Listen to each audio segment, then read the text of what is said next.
Hello and welcome back everybody. First vinyl update of 2017. Hope everybody had a fabulous Christmas and New Year's, however you chose to celebrate. Back at it in 2017, so here we go. I'm going to start off with some thrift finds and once again jumping ahead to some more recent ones. First up, this was kind of an unusual one. It was a blind one for me.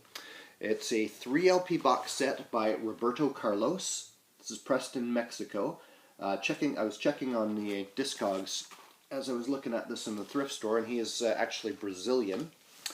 So 1 LP of this is in Portuguese, and the other 2 are in Spanish and pressed in Mexico. 1973 on this one. I couldn't find an exact match for it on Discogs, but yeah. Some very nice stuff here, kind of those soaring Latin ballads, but kind of peppered throughout the 3 records. There's some kind of soulful stuff, quite a bit of rock, a couple of kind of like late 60s sounding garage rockers even. Pretty decent stuff there. Another one, Peter, Paul and Mary album, kind of plain title. You see these in thrift stores every day of the week pretty well. This one was it's one I didn't have already, Warner Brothers. It was just in too immaculate condition to leave behind. Peter, Paul and Mary, of course, a popular folk singing trio, early to mid 60s. Don't hear a whole lot about their albums, but just good. It's good stuff on here. Got Al Cooper on organ on some tracks.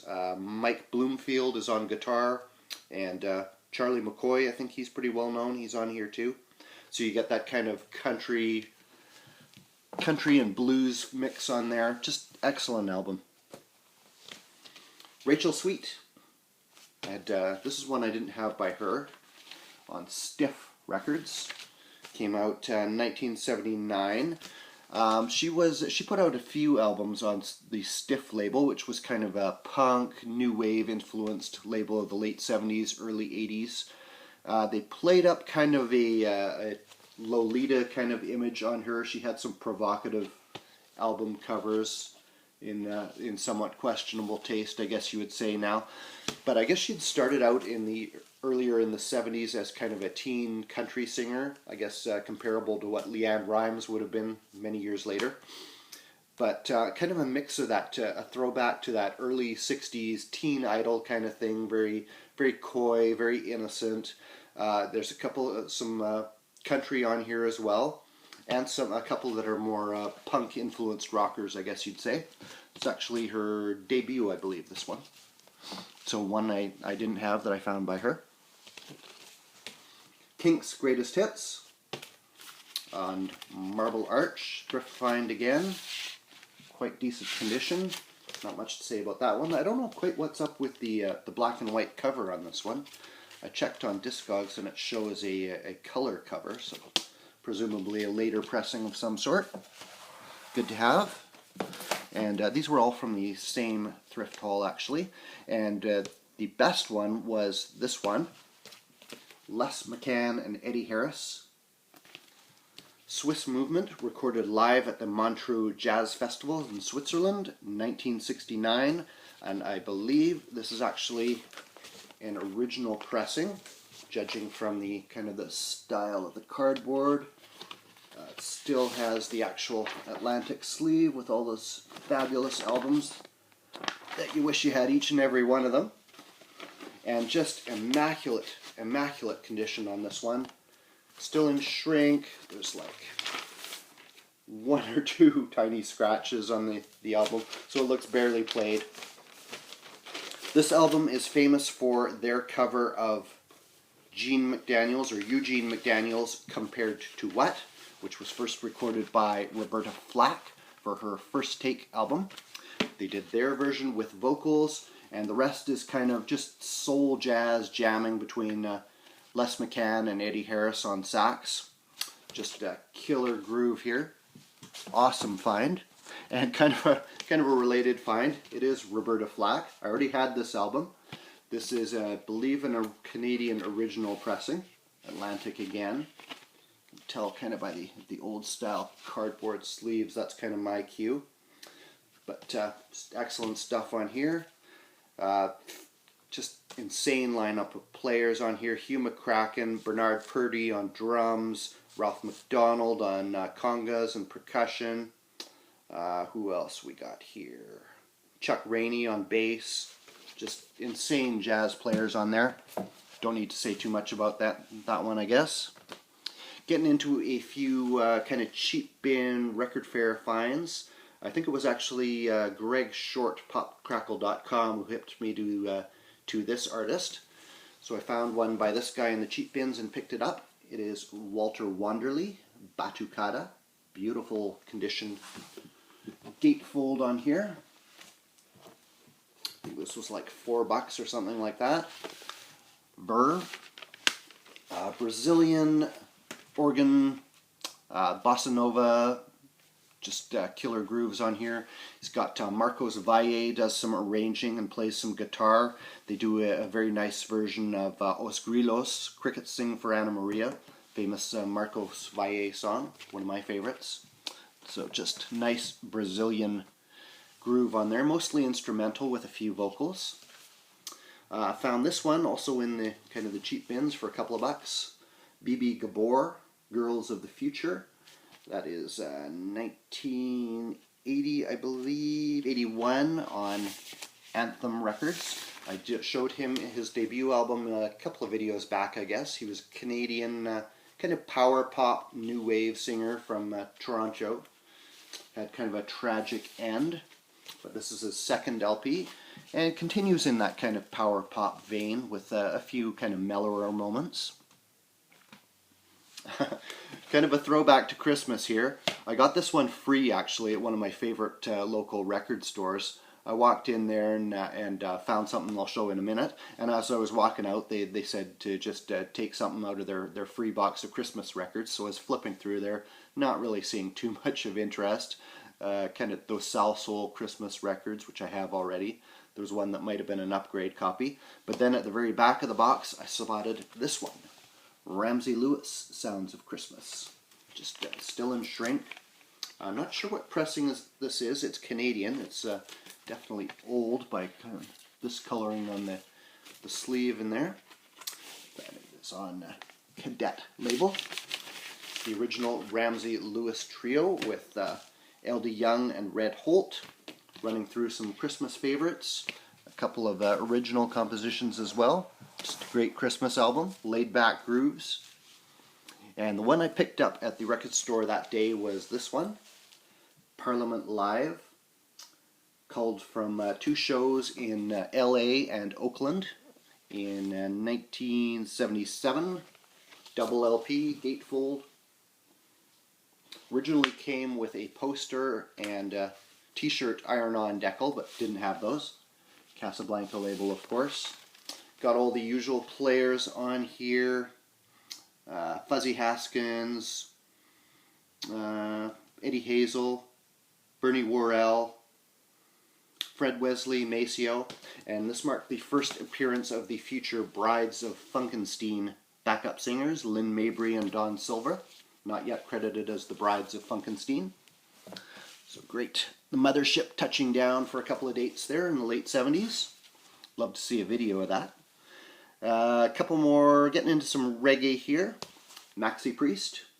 Probably know him from his cover of Cat Stevens' Wild World, which was the hit off this one. I think this was his second LP from 1988 on Virgin. But he actually came up in the London sound system scene, the Saxon sound system, I believe. Stringing up speakers, eventually moving into performing. And his LP is a mix of reggae with that kind of soul-to-soul blend of R&B and Jamaican-influenced grooves that was coming out around that time. Very nice stuff.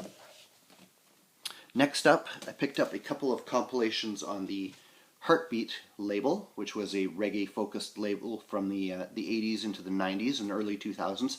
I might actually do a spotlight video on this label at some point, because I always pick their stuff up when I come across it the last couple of years.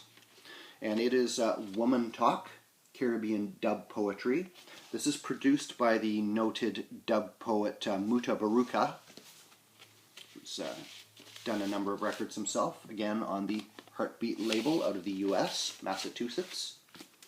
And this is a compilation of women dub poets, tended to be, as in the rest of Jamaican music, a little bit underexposed, shall we say, underpromoted according to compared to the male artists. Most well-known artist on here is probably Jean Binta Breeze. I do have a solo album by her. And rhythms by the High Times Players on here. Who we got on bass? Christopher Meredith on here. Benbow Creary. Chinna Smith on guitar. Another Heartbeat one. This is one I'd been eyeing in the record store for a while. They had it priced pretty, kind of a little too high, I felt, for condition. They came down on it, so I picked it up. Plus I used some store credit and got it really cheap. It is From Congo to Zion, Black Music Traditions of Jamaica. And this is kind of a drumming album divided into 3 segments, running through some of the various religious movements in Jamaica and how they utilized drums and music. The first section on side 1 is the Kumina tradition, which was a rural kind of African-derived spirit-type religion.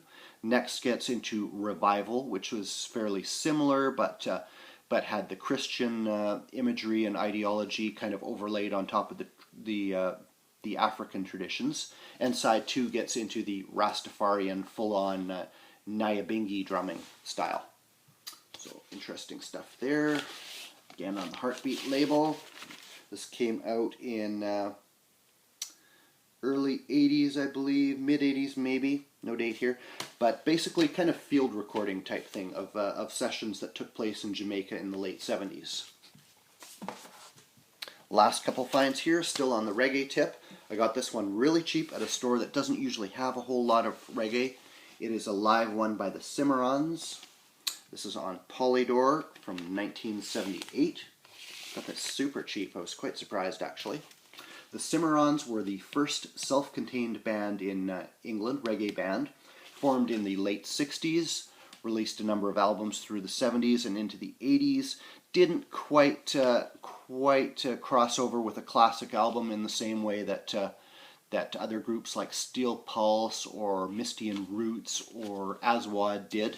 But and they had a tendency to sprinkle a lot of cover versions of other songs on their albums, which maybe was part of the problem. But some very strong material on all their albums. Lead singer Winston Reid later went solo. I do have a solo one by him from England. Last find was one from one of my local record stores. I was completely blown away to walk in and flip into their new releases bin and find this. It is K.C. White, Try a Little Happiness. Early 80s on this one. This is a Canadian press on the Puff Records label. So I'll show you that one. Beautiful condition, still in shrink, looks barely played. Puff Records. K.C. White was something one of those journeyman singers. Started out in Jamaica in the early 70s, releasing a number of singles. One of them was called Anywhere But Nowhere. I have that actually on the Impact label 7-inch. And I first heard this tune actually through its being versioned by the DJ Big Youth. He did a song called Solomon Grundy, based on the nursery rhyme, which was overtop this record and features some of the K.C. White vocals floating through. So I was always curious who did that song originally. So I was very happy to pick up that LP. I believe from my research that may be his debut full-length release. Early 80s on that one. Got it super cheap too. He used some store credit. And he would go on to immigrate to the US in the 70s, worked for the Wackies label, where he released some tunes like Selassie I. This is a more recent reissue on Deeper Knowledge Records out of Brooklyn. Came out in the last couple of years. So totally awesome find. Not the sort of thing I usually find in my local area, but very happy to pick that up. One last find, some brand new music. This is a dub record out of Toronto, Canada by a young group called Chronicles Dub Trio. This is their debut LP. They did release a digital-only EP in late 2014. I did feature that on my Facebook page a while back. But this just came out in December 2016, available digitally or on CD or cassette. Chronicles Dub Trio. As the name suggests, they're a three-piece group out of Toronto, which features a foundation of reggae bass and drum rhythms dubbed up with echo and reverb, and also a lot of jazz-influenced guitar and organ sort of explorations and accents in there as well. So instru dub, I guess you would call it. Very nice stuff on here, very tasty. Excellent work by these guys. Check it out if dub, and especially dub mixed with a bit of jazz, is kind of your thing. A little bit of rock guitar on there as well, here and there. Very very tastefully done, but lots of heavy, full-on bass and drum, echo and reverb, just classic dub sounds, classic roots reggae, but broadened their sound a bit to incorporate other influences. So excellent work by those guys. So that's what I've got for you today, guys. I hope everybody's doing well out there, and I will talk to you soon. Cheers.